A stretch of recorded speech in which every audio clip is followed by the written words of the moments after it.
Hey yogis, thanks for joining me today. I'm Lorelei and this is Namasturm Yoga.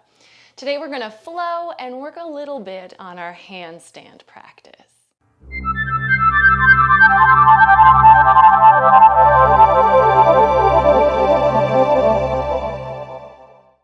So let's go right to hands and knees so we can start with some cat-cow stretches.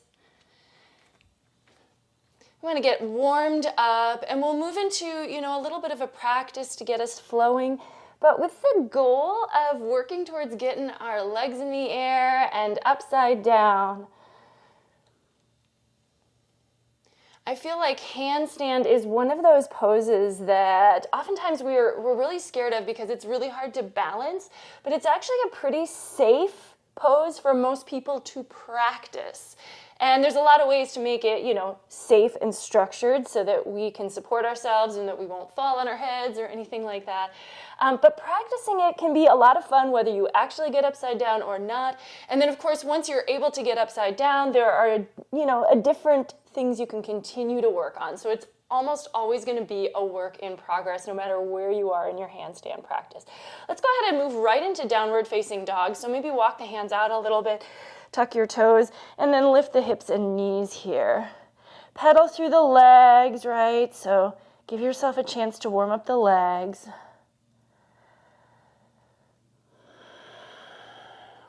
And then let's go ahead and move forward with the shoulders to plank pose. So plank is actually a really important practice to be good at if you're thinking of going upside down, because this core stability, this ability to kind of hold ourselves aligned and straight through the center is really going to help us keep aligned when we're upside down. So starting to really just engage those abdominal muscles, pull the navel up towards the spine or like into the body towards the spine so that we're nice and strong and stable there. And then lowering down, and see if you can lower through chaturanga. So shift forward on your toes so the heels are over the toes. As you bend the elbows, keep the elbows over the wrists so the shoulders move forward, and ideally the whole body is aligned as you lower it to the floor together. And then come on up, cobra pose. Shoulder blades down your back, heart forward. Soft legs and glutes behind you.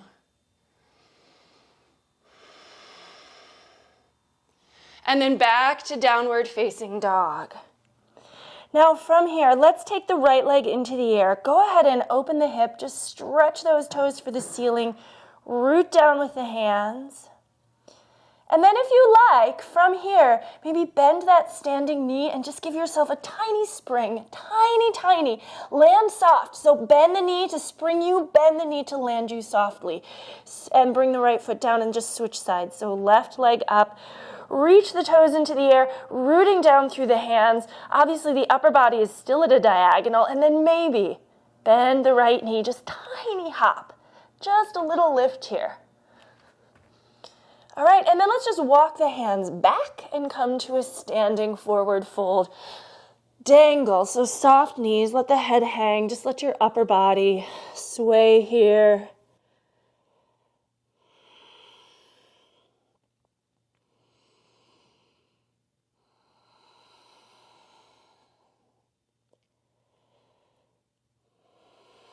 And then bend the knees, release your elbows, and roll up to standing. Shoulders back and down. Inhale, reach the arms out and up, and let's just swan dive forward on an exhale, and then flowing up and down a couple of times, so bend the knees at the bottom. Inhale, roll back up. Exhale, all the way down. And follow your breath.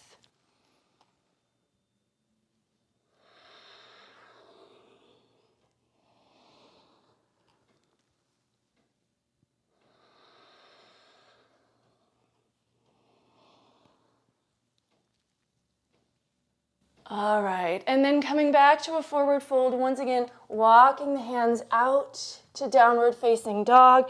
Let's take the right leg up, but this time keep the hip nice and square, toes flexed down. Thigh faces the floor, and then come forward to a one-legged plank, shoulders over wrists. Notice that ideally the leg now is in line with your torso. So it's just a little bit off the floor. It's not high in the air. And then just see if you can step that right foot forward through to the front of the mat, coming up high lunge crescent pose.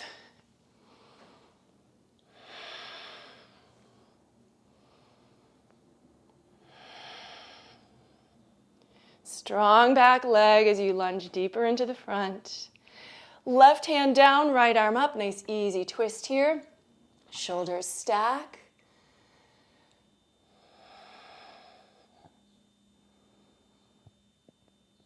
And then from here, stabilizing with the center of the body as well as through the shoulders, side plank on the left. So roll to the edge of the back foot, move that right foot back to stack on top of the left. And then maybe if you can, just lift that right foot up off the left. Keep pushing through the heel. Turn to the floor, and we're back perhaps in our one-legged plank, maybe lower one-legged chaturanga, and then sweep to up dog and downward facing dog, and breathe here.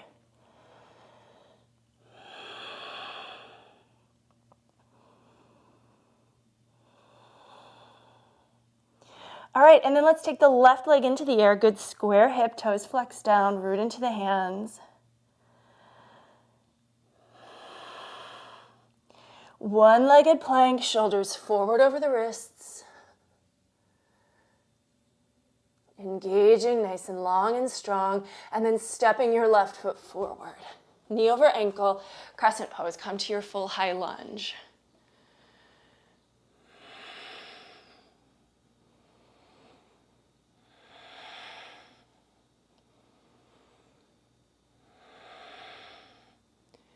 And then right hand down, easy twist, left arm up, shoulders stack. That front knee is still right above the ankle. Now stabilizing through the collarbones, rolling to the edge of your right foot, and then move the left foot back for side plank, strong through the center of the body so that the hips aren't jutting behind you. Those are tucked into your pose.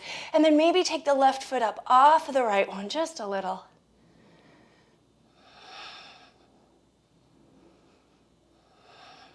Turn to the floor, maybe one-legged chaturanga to up dog.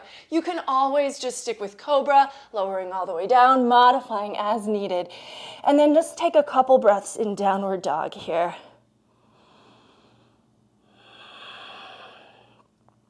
So we've kind of started right in on some strong poses, but we are still early in our practice, so we're still kind of getting warmed up.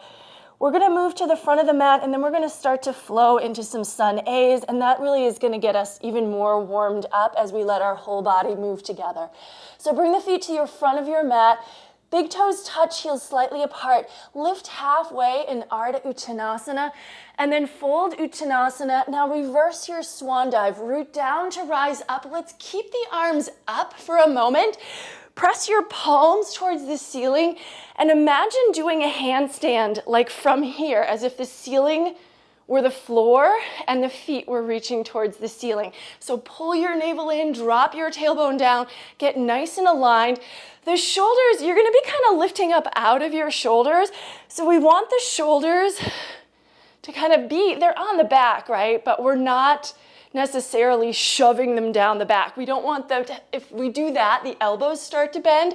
So you're kind of pressing up and away, like you're trying to push the ceiling away from you. And then let's just bring palms together in front of the heart. Close the eyes for a moment so you can really tune into that ujjayi. Maintain your awareness of a strong and stable core and follow the breath as we flow into our first sun A. Inhale, reach the arms out and up. Exhale, long forward fold, Uttanasana. Inhale, half lift, Ardha Uttanasana. Exhale, step to plank and lower chaturanga. And if you want to be putting knees on the floor, that's fine. If you want to switch to cobra, that's fine. Otherwise, up dog, and then roll over the toes, lift the hips to downward facing dog.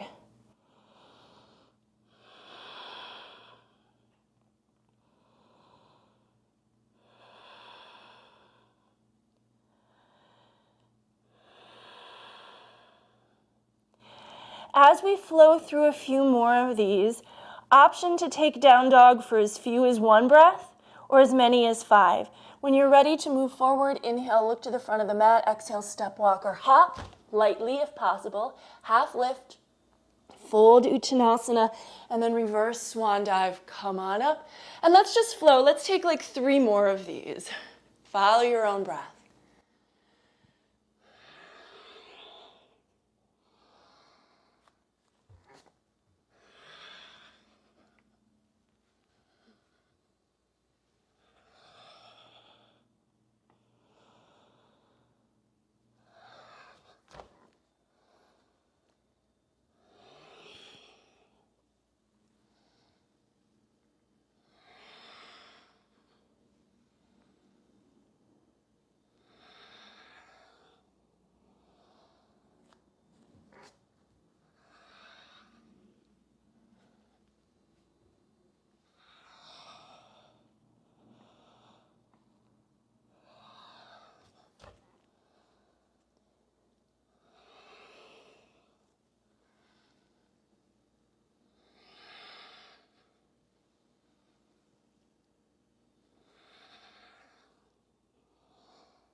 So continue your sequence. Wherever you're at is fine, but let's meet in the next down dog. So if you've completed 3 cycles already, just go into the next one and let's find each other in down dog.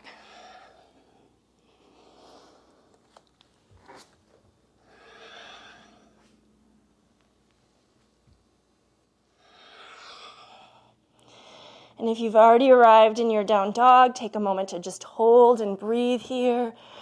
Rooting down with the hands and lifting up the hips, lengthening on the inhales. Letting yourself deepen the pose on the exhales. It's always a little flow, even though we're in relative stillness.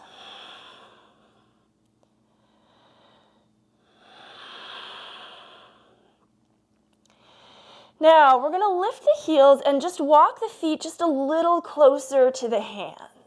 Just a little closer. Keep the heels lifted. And let's start to move the shoulders over the wrists, but we're still keeping a lot of lift here as best you can. And then let's start by taking the right leg up into the air. Reach it. Now bend the left knee. Now the shoulders are more over the wrists now, so start just taking some really nice light little hops here. Don't flip yourself over, so don't get too, enthusiastic. And then switch sides. So take a moment, right foot down, left leg up. You can look between your hands, pushing down with those hands. Bending the right knee. Get used to landing softly. So being able to land is super important. If we go into a handstand, we're gonna have to come down. Take the knees to the floor and give yourself a little child's pose.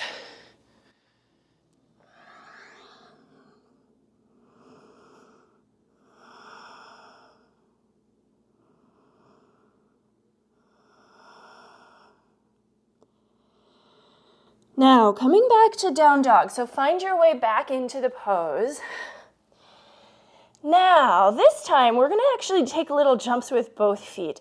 So you can start to bring your shoulders over the wrists, but what I recommend, and some of you are going to be far better at this than me, and that's totally fine, but what I recommend is that you try to get your hips to your heels as you jump. So shoulders forward, bend both knees, just a little jump, try to kick your butt with your heels.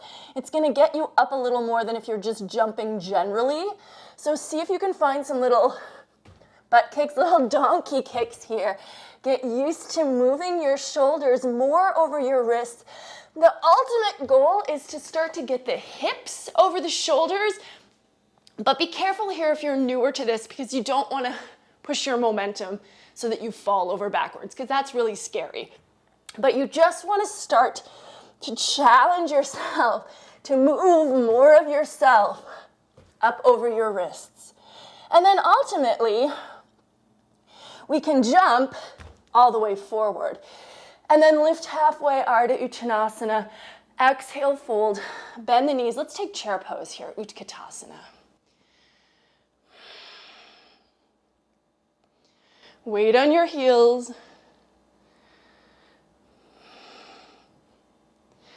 And then Uttanasana, let's flow through Vinyasa again. If you want to jump back, plant the palms, bend the knees, and then you're like going to shoot your legs back. And as you're jumping, the elbows bend, so you just land right in Chaturanga, and then sweep to up dog, and then down dog. From here, let's just take the right leg up on an inhale. Exhale, step it forward. Let's go into a warrior one. So back, heel down. Come on up, find your standing pose.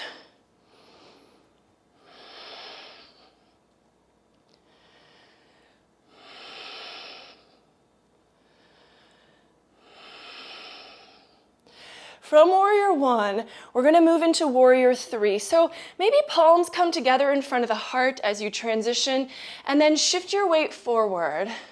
And I'm actually going to move my front foot to the middle of my mat just so I have the space to really reach my arms out. So push through the back leg, rotate your thigh down so that your hips are still level with the floor. Now, if you're going to reach your arms out and forward, keep them alongside your ears and try to let the arms be an extension of your torso. Pull your navel up so that this pose is also a core stabilizer.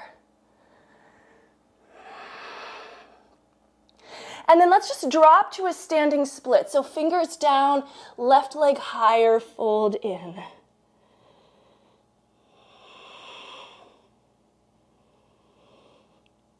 Maybe right hand behind the right ankle or heel. And then stepping to plank. So me, I'm walking my hands a little forward because I was more in the middle of my mat, but then take a vinyasa. And we're going to do the other leg. So left leg up on an inhale. Exhale to step it forward. And warrior one. We'll spend about 5 breaths in this classic standing pose.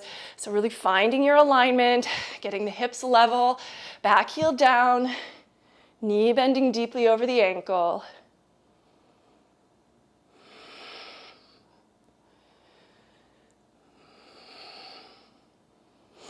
And then moving to warrior three. So maybe palms together to get you started as you float your back leg up. So another thing to focus on is the back leg, of course, is straight, but so is the standing leg. So sometimes I'll see people doing warrior three with the knee bent, and it tends to create a back bend. So try to straighten out your standing leg. Push through your heel, push through the lifted heel, pull your navel in, and then elongate the whole body here. Do your best. We're none of us perfect, but we can always work towards something that's just a little bit beyond where we currently are. And then standing split. So let your fingers fall to the floor. Take the right leg up and fold in.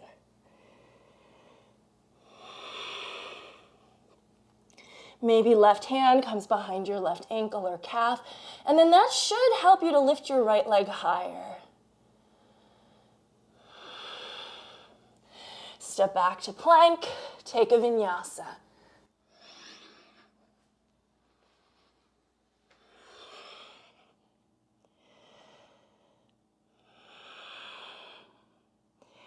Inhale, look forward. Exhale, step walk or hop the feet forward. Half lift and fold. Bend the knees, chair pose. Straighten the legs. And we're going to move to the wall. We're going to do a few things there. We're going to spend a little bit of time in a box pose, and then we're going to work towards handstand with some variations and some options to work on if you're already a little more advanced. So I'm coming to my wall, but as you can see, I still have my mat a little distance from the wall, and you'll see why in just a moment. So the first thing we're going to set up for is a box pose. And so to do this, you actually want to sit with your hips or your sit bones against the wall and lengthen your legs out. And this is really just to determine the length of your legs, like you're measuring them. So some people will use like a block or something to mark where their heels are. I think if you're pretty good at visualizing, you can do it this way, or have one heel stay while you move your hands into place. So the hands, the base of the palm or the center of the hand is going to come to where the heels were. So not not fingertips by heels, but really like the middle of the hand, I think works best. Now from here, we're going to start to use the wall. And we're going to walk up the wall, but if you've not done this before, listen to some instruction, just because I think it can, oftentimes people's feet slide down the wall, or they can't get, or their legs go too high. So if you go into it with structure, you're going to have more success, I think. So first of all, come to like a little down dog. It's obviously going to be way narrower because you don't have as much space between your hands and your feet as you would on your whole mat in down dog. But the point of this is that we're still leaning our chest back. So ultimately, we're going to move our shoulders over the wrists, but if we do that now, our feet are going to not get any traction. So to get traction, the hands are on the mat and they're pressing forward and down. Our heart is pressing back, and so as we do that, we're usually able to get the feet on the wall without slipping down. Now, the next thing I know a lot of people want to do is they just want to walk their feet up. But as you can see, I am not even kind of vertical here. So what we want to do is actually keep the feet at the level of the hips. Once you get them there, you're going to push your heels into the wall, start to straighten the legs, and move the shoulders forward over the wrists. And this is a lot of work, right? So when you get it into the right position, it's going to feel like really challenging. Well, yes. So we're starting to build that stamina of holding the body upside down and in alignment. So we're going to try that again. I've got my little sweat marks on my mat where my hands belong. Many people start to think, oh, well, I actually can only do this if I move my hands further away. But rely on your initial measurement. Remember, your legs are not changing length as you're moving into this position. Your legs are still going to be the same length, and we want the hips over the shoulders. Now from here, you can practice taking one leg into the air. Don't fling it up. Try to get it right up over the hip, taking that foot back to the wall, and then switching sides. So this practice is really challenging, but most people find that it's accessible to some degree. So even if you can't like balance upside down, most people can work there. So play with that as long as you feel like it. And then we're actually going to move to kicking up the wall and going upside down the other way, which you may find is actually easier. Once again, most people can practice going towards a handstand even if you can't get up. So we're going to turn around. Now, I'm going to actually start with my hands like a few inches away from the wall, but probably not as far back as my mat is for now. If you want to have your mat under your hands, then move your mat. But we actually can practice handstand without a mat for the most part. It's a little different than like headstand or forearm balance where we really want that padding. Our hands usually can take it if they're on the floor. So for this, we're going to come once again downward facing dog. Now remember when we were earlier practicing in the center of the room and we started to bring our shoulders forward over our wrists? We lifted up one leg and then took little hops on the other. Well, that's exactly it here. That's what we do. And so if you don't get up to the wall today, that's fine. You can practice, but you know that wall's behind you, so that if you were to kick yourself farther, give yourself a little more momentum, that wall is there to catch you. So use it as kind of like so I can give myself a little more momentum. And even if you don't get up, you're going to get maybe further up than when we were in the center of the room and we were a little more hesitant because we didn't want to kick ourselves over. So you can just practice here, taking a little bit at a time. Get used to landing, so you're going to always have to catch yourself. The other thing is that this first heel should hit the wall before that second leg goes up. So sometimes I'll see people trying to get that second leg to catch up really quick, and then they come down, kind of like collapse down. So really, it's the first leg that needs to go up, and then your core is going to swing that second leg up. So don't rush that second leg. It's going to throw you off, and you're more likely to actually fall coming back down. So nice and easy here.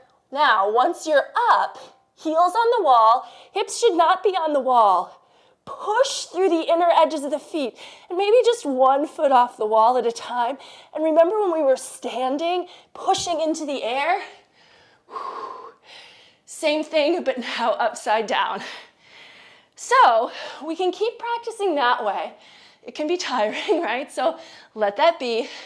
The next thing we can start to do, once you're pretty used to being able to kick yourself up to the wall, we're going to start to work on giving ourselves just the right amount of momentum. So if I'm really close to the wall, if I give myself just a little too much momentum, I'm going to hit the wall before I have a chance to kind of counterbalance. So I'm going to start to move my hands a little further away from the wall. That wall is still there for me. But now, if I kick up, I might find that I can calibrate with my legs in the air before they touch the wall, or there's some play in there so that you can kind of let yourself, move. Or if I do get all the way up, so here I am and I'm going to come all the way to the wall, but now I can start to pull my legs further away from the wall and play with my lower legs, doing some balance and counterbalance to start to get fine-tuned into that inner sense of center. So play where you want to play, have a little fun with it. Poses like this, well, they could change your life, so who am I to say that they won't? But you're probably not going to get a promotion at work or find the love of your life just because you've learned to do a handstand. But it does tap into our body's potential, and I think it can be really rewarding to explore that potential and just see what we're capable of. So have fun with it. Treat it like you're a kid at the playground. All your friends are trying it. You've got nothing to lose. As long as you know how to catch yourself, this is not one that you're likely to get hurt in, right? So be safe about it, of course, but then just let yourself play, have fun. Over time, this is one of those poses that I've gotten better at, but I still haven't mastered. It requires a lot of practice to start to get to that point where we're consistently finding that center. So don't feel like you have to master it to make it worth practicing. I'm going to throw one more variation at you. And again, this is a little bit more advanced, so continue to work where you're at. But if you're used to coming a little bit further away from the wall, we can actually build in a little bit of a back bend here. So hands away from the wall, and they do need to be away from the wall here.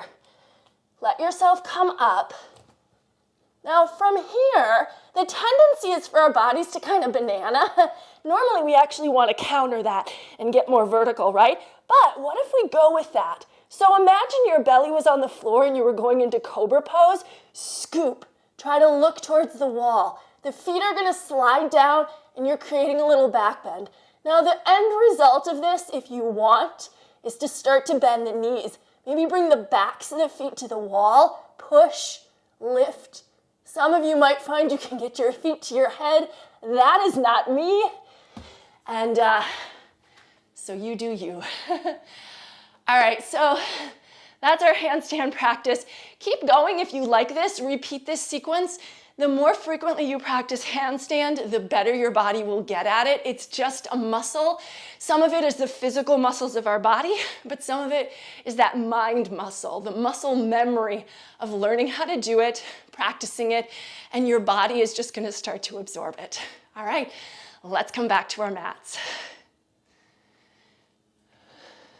So coming out of handstand, it might feel nice to release the wrists. Let's go into Padahastasana. So with the feet about hip distance apart, soften the knees, bend, lift one foot at a time.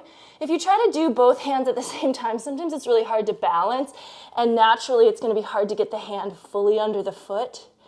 Now wiggle the toes into the wrists, let your head hang, lift your shoulder blades onto your back, right? So if you were standing, you'd be moving your shoulder blades down, but because we're folding forward, we're lifting the shoulder blades up.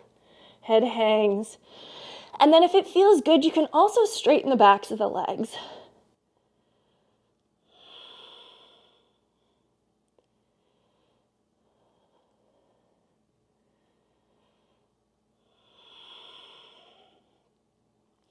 All right, coming out of that, by bending the knees, releasing the hands, come to the floor. Let's go ahead and with sit bones down, take a nice boat pose here, Navasana.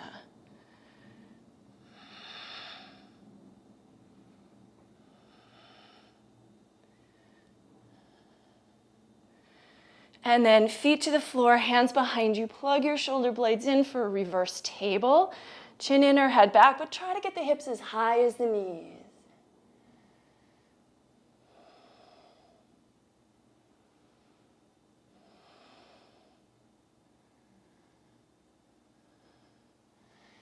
And sit bones down. And this time, as we go into, we'll take a variation of boat pose. See if you can grab the big toes with your first two fingers. Reach through the feet.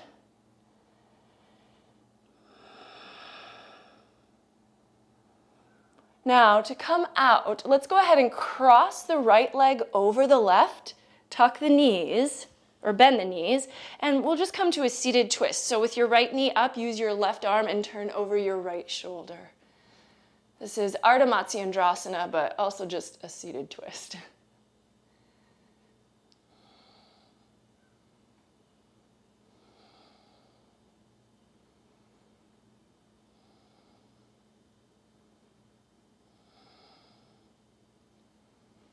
And then coming out of your twist, lean back. Let's just take this one more time. Grab the big toes, take the legs up. Maybe take them wide this time too. Heart forward, shoulders back. Find your balance. And then we'll cross them the other way. So we had right leg over first. So now left leg's gonna come over, bend the knees, step that left foot, slide that right heel by your hip, and then use your right arm around or past the left knee.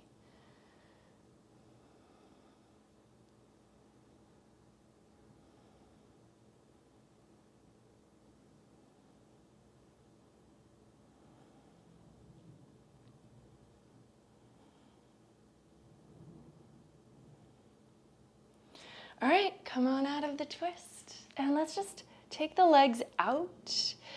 Give them a little shake or a little shift around. Inhale, reach the arms out and up. And now just a nice, simple forward fold, Paschimottanasana.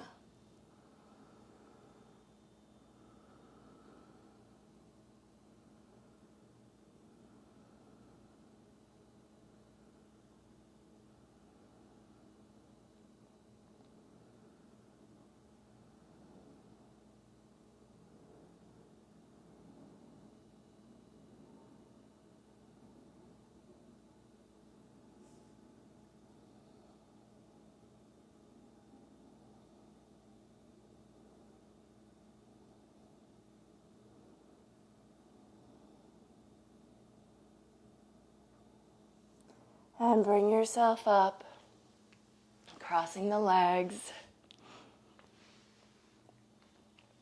Inhale, reach the arms out and up. Exhale, palms together in front of the heart. Close the eyes, tune into breath. Notice how you're feeling. And we'll take a simple bow forward to finish our shared practice. The light in me recognizes and honors the light in you wherever you are.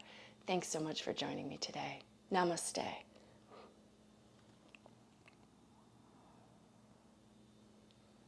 All right, well done. I do encourage you to spend a little time in Shavasana. So I know this was kind of a focused practice today. Do give the video a thumbs up if you enjoy this kind of thing. And also feel free to leave in the comments like what kind of practice you're looking for. I do read comments, and if I can, I try to incorporate people's suggestions, if they fit in with my experience of practicing yoga as well. If you haven't subscribed to my channel, I hope you will. And, hit the notification bell so that you know when videos are posted, all of that good stuff. Take care. Thank you so much for joining me. Bye-bye.